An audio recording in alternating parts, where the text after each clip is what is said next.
भाजप केंद्र सरकारचा, अरे या अदानी अंबानीला पोचणाऱ्या भाजप सरकारचा, अरे या केंद्र सरकारचं करायचं काय? अरे इलेक्ट्रिक मीटर बसवणाऱ्या या सरकारचा,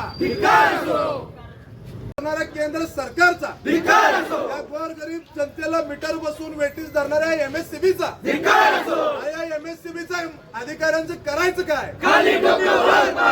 लवकरात लवकर मीटर बंद झालीच पाहिजे. च्या वतीने आज आम्ही एमएससीबी मध्ये इथं आंदोलन केलेलं आहे.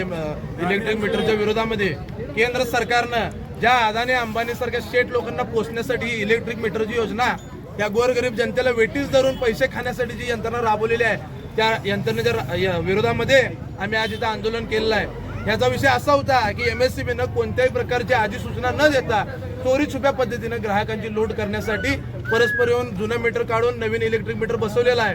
हे मीटर ह्यासाठी बसवलं आहे की याचं सर्व टेंडर अदानी अंबानी या शेठ लोकांना भाजपनं दिलेलं आहे. कारण हे भाजप सरकार, केंद्र सरकार या शेठ लोकांना पोचण्याचं काम हे करत आहे व या जनतेची लूट करून त्या शेठ लोकांची किस्से भरत आहे. यातून जनतेचं खूप मोठं नुकसान होणार आहे. ज्याचं बिल 300-200 येतो त्यांचं 1200-1500 बिल या लागलंय. या सर्व गोष्टीला हे केंद्र सरकार आणि ही एमएससीबी जबाबदार आहे. जर लवकरात लवकर हे मीटर बदलले नाही, जुने मीटर जर नाही बसवले तर चाबूक फोड आंदोलन घेतल्याशिवाय शिवसेना स्वस्थ बसणार.